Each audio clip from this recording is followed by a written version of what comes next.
నమస్తే అండి రామారావు గారు. నమస్కారం మేడం. రైట్, ఏంటి తమకు వ్యతిరేకులమని తెలిస్తే చాలు జైళ్లలో వేస్తున్నారు, కూటమి పాలనలో నీచమైన సంస్కృతి చూస్తున్నాము అని అంటున్నారు వైఎస్ జగన్. మరి దీనికి తగిన ఆధారాలు గణాంకాలు మీ దగ్గర ఏవైనా ఉన్నాయా? మీరు ఏ ఆధారాలతోని కూటమి సర్కార్లో ఇలాంటి పాలన జరుగుతోంది, ఇలాంటి అన్యాయం జరుగుతోందని అంటున్నారు కదా, ఏంటి ఏ విధంగా మీరు బేరేజ్ వేసుకొని మాట్లాడారు? నమస్కారం మేడం. ముందుగా మీకు ప్యానెల్లో ప్రతినిధులకు వీక్షకులందరూ కూడా నమస్కారం, శుభ సాయంత్రం. ఇక్కడ ఒకటండి, ఇక్కడ మనకి ఆంధ్రప్రదేశ్లో ఏదైతే ఎన్నికలు జరిగిన తర్వాత 2024 మొదట్లో నుంచే కూడా చాలా ఇబ్బందికరమైనటువంటి పరిణామాలు మనం చూసామండి. ఎందుకంటే వైసీపీ సానుభూతి పరులు ఎవరైతే ఓట్లు వేశారనేటటువంటి కుటుంబాల మీద నుంచి, వైసీపీ కార్యకర్తల దగ్గర నుంచి, వైసీపీ నాయకుల మీద దగ్గర నుంచి మొట్టమొదటి దాడులు మొదలుపెట్టి చాలా విశృంఖలత్వమైనటువంటి విధానాలతో కూటమి నాయకులు చేసినటువంటి దుర్భేద్యమైనటువంటి పరిస్థితి మనం చూసాం. ఎందుకంటే బెదరగొట్టాలి వైసీపీ నాయకుల్ని, కార్యకర్తల్ని, బెదిరిపోతే వాళ్ళు ఒక ప్లాన్ ఆఫ్ యాక్షన్ ఉంది. ఎందుకంటే వీళ్ళు ఎట్టి పరిస్థితుల్లో కూడా రాదనుకున్నారు మేడం ఈ ప్రభుత్వం. కానీ ఆ ముగ్గురు కలిసి కూటమి కట్టడం, అట్లాగే వాళ్ళకి కేంద్ర ప్రభుత్వ సహకారం కానీ కొంత ఈవీఎంల అంశంలో కూడా అనుమానాస్పదమైన స్థితిలో ఏదో విధంగా వాళ్ళు గట్టెక్కినటువంటి పరిస్థితి మనకు కనిపిస్తుంది. ఇక్కడ వచ్చిన తర్వాత ఖచ్చితంగా ఇది మనకి అనుకోకుండా దొరికినటువంటి అవకాశం అని చెప్పేసి వాళ్ళ కక్షపూరితమైనటువంటి విధానాలు, దోపిడీ విధానాలకి తార్కాణంగానే ఒక ప్లాన్ ఆఫ్ యాక్షన్ రూపొందించుకున్నారని మనకు అర్థమవుతుంది. ఇప్పటికి కూడా వాళ్ళు వైఎస్ఆర్ కాంగ్రెస్ పార్టీ మీద దుమ్మెత్తి పోస్తూ వాళ్ళు చేసినటువంటి విధానం మనం చూస్తామన్నాం. ఎందుకంటే ఎప్పుడో 10 సంవత్సరాల క్రితం జరిగినటువంటి అంశాల మీద కూడా కేసులు నమోదు చేసినటువంటి కొత్త రకమైనటువంటి విధానం ఈ కూటమి ప్రభుత్వం తీసుకొచ్చింది మేడం.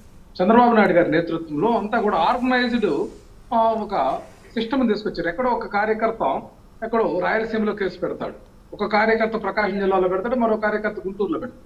ఒకే అంశం మీద కేసులు పెట్టి సోషల్ మీడియాలో మేము చూసాం, మాకు ఇబ్బంది కలిగింది, మాకు బాధ వేసిందని చెప్పి 10 కేసులు పెట్టి ఎవరైతే పోసాని కృష్ణమురళి, రామ్ గోపాల్ వర్మ ఇటువంటి వ్యక్తుల మీద మనం చూసాం. అట్లాగే రామారావు గారు, ఇవన్నీ ఇప్పుడు మీరు చెప్తున్నారు కదా అన్యాయం జరుగుతోంది, మమ్మల్ని జైళ్లలో వేస్తున్నారు అని చెప్పేసి, ఇదంతా కూడా మీరు ఎన్నికలు అయ్యాక జరిగిన తీరు గురించి చెప్తున్నారా, లేకపోతే అధికారంలోకి వచ్చిన తర్వాత చెప్తున్నారా? ఎందుకంటే ఎన్నికలు అయిపోయిన తర్వాత ఏమీ హడావిడి లేదా? మీరు చెప్తున్న దాన్ని బట్టి చూస్తుంటే ఎన్నికలైన తర్వాత ఏమీ లేదు, కానీ కేవలం అధికారంలోకి వచ్చిన తర్వాత మాత్రమే వాళ్ళు కక్ష కట్టి మా మీద కక్ష రాజకీయాలు చేస్తున్నారు అనుకుంటున్నారా? ఇక్కడ ఎన్నికలు జరిగిన తర్వాత ఏదైతే రిజల్ట్స్ వచ్చిన తర్వాత చెప్పేది, రిజల్ట్స్ రాగానే ఒక సినారియో తెలిసిపోయింది కదా వాళ్ళకి. ఇక్కడ అధికారంలోకి కూటమి ప్రభుత్వం వచ్చేసింది అనేది ఎన్నికల ఫలితాలు రుజువు చేసిన తర్వాత వాళ్ళు మొదలు పెట్టారు.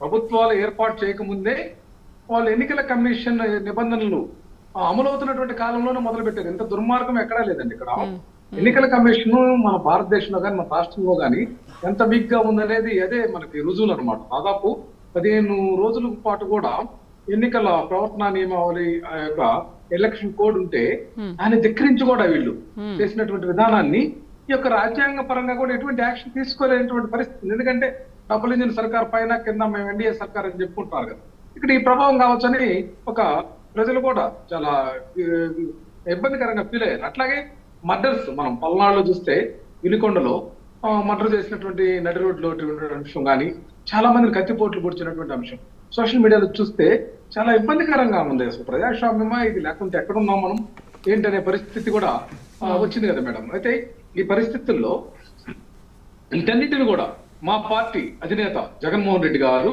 మా నాయకుడు జగన్మోహన్ రెడ్డి గారు అధిగమించే దానికోసం గాను, అట్లాగే ప్రజల పక్షాన నిబద్ధత కలిగినటువంటి ఒక మాజీ ముఖ్యమంత్రిగా, ఒక ప్రతిపక్ష పార్టీగా ఖచ్చితంగా ఈ అక్రమాలని, ఈ యొక్క ప్రభుత్వం తీసుకున్నటువంటి అవినీతి పరాకాష్ఠకు సూచికగా ఉండేటువంటి నిర్ణయాలు, లిక్కర్ పాలసీ మార్చారు మేడం. మేము సెబ్ అని చెప్పి స్పెషల్ ఎన్ఫోర్స్మెంట్ బ్యూరో పెట్టి ఇసుక మద్యం అక్రమాలను నిలువరించాలని ఒక వ్యవస్థను తీసుకొస్తే దాన్ని రద్దు చేసేసారు. ఈరోజు మనం చూస్తున్నాం కదా, వీధిన బెల్ట్ షాపులు పెట్టుకొని, అట్లాగే ఒక మద్యం షాప్ అంటే అది మినీ బార్ అండ్ రెస్టారెంట్ లాగా మెయింటైన్ చేస్తున్నాం. ఇట్లాంటి పరిస్థితులు ఉన్నాయి. అట్లాగే అవినీతి విషయానికి వస్తే ఇసుక దగ్గర నుంచి, మద్యం దగ్గర నుంచి, అంటే ఇప్పుడు మీ ప్రభుత్వ హయాంలో ఎక్కడ లిక్కర్ స్కామ్ జరగలేదు, కేవలం కూటమి ప్రభుత్వం అధికారంలోకి వచ్చిన తర్వాతే లిక్కర్ స్కామ్ జరిగింది అని అంటున్నారా? సో మీరు ఎలా లిక్కర్ స్కామ్ జరిగింది అంటున్నారో, మీ ప్రభుత్వం ఉన్నప్పుడు కూడా అలాగే లిక్కర్ స్కామ్ జరిగిందని చెప్పేసి ఇప్పుడు కూడా కేసులు, జైళ్లు ఇవన్నీ మనం చూస్తున్నాం కదా. మరి ఎవరి ప్రభుత్వ హయాంలో ఏం జరిగింది అనుకోవాలి? ఎవరికి వారే మాట్లాడుకుంటున్నారు కదా. లిక్కర్ పాలసీ ట్రాన్స్పరెంట్ మెథడ్ లో జరిగింది మేడం. లిక్కర్ గానీ స్టాండ్ గానీ ఏదైతే ఆదాయ వనరులను ఖచ్చితంగా ప్రభుత్వ ఖజానాకు జమ చేసినటువంటి ఘనత మా నాయకుడు జగన్మోహన్ రెడ్డి గారి ప్రభుత్వానికి దక్కుతుంది మేడం. ఇక్కడ వీళ్ళు దీని అన్నింటినీ కాదని ఈరోజు ఇసుక మా హయాంలో కంటే డబుల్ రేట్లు పెట్టినా కూడా ఇలా ఖజానాకు సరైనటువంటి ఆదాయం సమకూర్చట్లా. మొత్తం కూడా ఎక్కడిదక్కడనే వీళ్ళు ఫ్రీ ఇసుక అంటారు, ఫ్రీ ఇసుక ఎక్కడ లభించట్లా. అంతా కూడా వాళ్ళ పార్టీ నాయకులు, కార్యకర్తలు కూడా జేసీబీలు పెట్టేసి అనధికారికంగా రీచ్లు పెట్టినటువంటి పరిస్థితి. మరలా ఏదైతే డంపుల దగ్గర కూడా రేట్లు అధికంగా వసూలు చేస్తున్నటువంటి పరిస్థితి మనం చూస్తున్నాం. ఇసుక విషయం వీళ్ళు టోటల్ గా ఫెయిల్యూర్ అయ్యారు మేడం. సూపర్ 6 అన్ని అమలు చేశామని చెప్పి డబ్బు కొట్టుకుంటున్నారు. ఎక్కడ మేడం? గ్యాస్ సర్కారుగా ఇచ్చారు.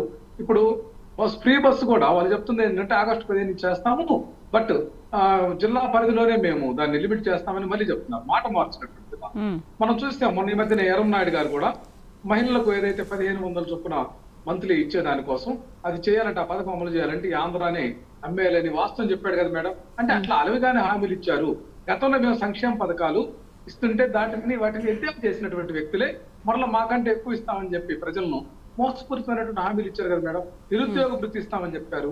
నిరుద్యోగులకి ఏటా 2 లక్షల నుంచి 4 లక్షల ఉద్యోగాలు కల్పిస్తామని చెప్పి ఒక్క ఉద్యోగం కూడా ఇచ్చినటువంటి పాపాను పోలేదు మేడం. వీళ్ళన్నీ కూడా అబద్ధాలు, మోసపూరితమైనటువంటి హామీలు, విధానాలు పెట్టి వీళ్ళు రాజకీయం అంతా కూడా మోసపూరిత విధానమే. ఇలా అబద్ధాలు కూడా 10 సార్లు వల్లి వేస్తే నిజం చేయాలనేటువంటి తాపత్రయంతో ఈ కూటమి పార్టీలు ఉన్నాయి తప్ప వీళ్ళకి నిబద్ధత లేదు. మనము చూసాం, గతంలో మా మీద ఆరోపణలు చేశారు పంచాయతీరాజ్ వ్యవస్థలో. ఈ రోజు ఏంటి మేడం? ఎన్ఆర్ఎస్ సంబంధించినటువంటి సిబ్బందికి కానీ, కూలీలకు కానీ నిధులు ఇచ్చేటటువంటి పరిస్థితి ప్రభుత్వానికి లేదు. అట్లాగే 15వ ఆర్థిక సంఘం నిధులను డైవర్ట్ చేశారు. కేంద్ర ప్రభుత్వం ఇచ్చినటువంటి నిధులను పంచాయతీలు, సర్పంచులు ఉద్యమాలు బాట పడుతున్నారు. ఉద్యోగులకు ఇచ్చినటువంటి హామీలన్నీ నెరవేర్చకుండా నీరు గార్చినటువంటి పరిస్థితి ఉంది. సో అన్ని రకాలుగా కూటమి ప్రభుత్వం ఫెయిల్ అయిపోయింది అంటారు. అట్టర్ ఫ్లాప్ అయింది మేడం. వాళ్ళు చెప్పినటువంటి అంశంలో ఎక్కడా కూడా నిబద్ధత లేనటువంటి అంశం మనకి స్పష్టంగా, ఏదైతే మీకు కూడా తెలుసు కదా మేడం, మీడియా మొట్టమొదటి నుంచి మనం గమనిస్తే వాళ్ళు చెప్తున్నటువంటిది, చేస్తున్నటువంటి విధానంలో అసలు ఎక్కడా కూడా మ్యాచ్ కావట్లేదు. అన్ని మోసపూరితమైనటువంటి విధానాలే అవలంబిస్తున్నారు. ఏదైనా సరే విద్యుత్ కరెంటు బిల్లులు కూడా మేడం, ఏది విద్యుత్ సంబంధించినటువంటి మేము ఆ యొక్క కొనుగోలు విషయాన్ని సర్దుబాటు ఛార్జీల పేరుతోటి 2021, 2022, 2023 కూడా 24 కూడా ఈ రోజు కరెంటు బిల్లుల్లో మనం స్పష్టంగా కనిపిస్తుంది. సర్దుబాటు ఛార్జీ అంటే ఇంధన సర్దుబాటు ఛార్జీ. ఇది ఎంత మోసం మేడం? ఇది ఈ ప్రభుత్వము మోసం చేయడంతో, మోసాలతోటి పూనుకున్నది. అట్లాగే విద్యుత్ స్మార్ట్ మీటర్లు లోకేష్ గారు పగలగొట్టండి మీ ఇంటికి వస్తే అని చెప్పారు. ఈ రోజు బిగిస్తున్నారు కదా మేడం. ఇక్కడ డిఫరెంట్ మెథడ్ లో ఇక్కడ కొనసాగుతా ఉంది. అట్లాగే అమ్మఒడి అనేటువంటి పథకాన్ని, బృహత్తర పథకాన్ని తీసుకొచ్చిన జగన్మోహన్ రెడ్డి గారు అయితే తల్లికి వందనం లోకేష్ గారి ఆలోచనని సాక్షాత్ ముఖ్యమంత్రి చంద్రబాబు నాయుడు గారే అబద్ధాలు మాట్లాడుతున్నటువంటి పరిస్థితి. ఇటు అబద్ధాలు అనేది వాళ్ళకి వెన్నతో పెట్టినటువంటి విద్యగా ఉంది మేడం. రైట్, మాట్లాడదాం. నమస్తే అండి రాఘవేంద్ర గారు.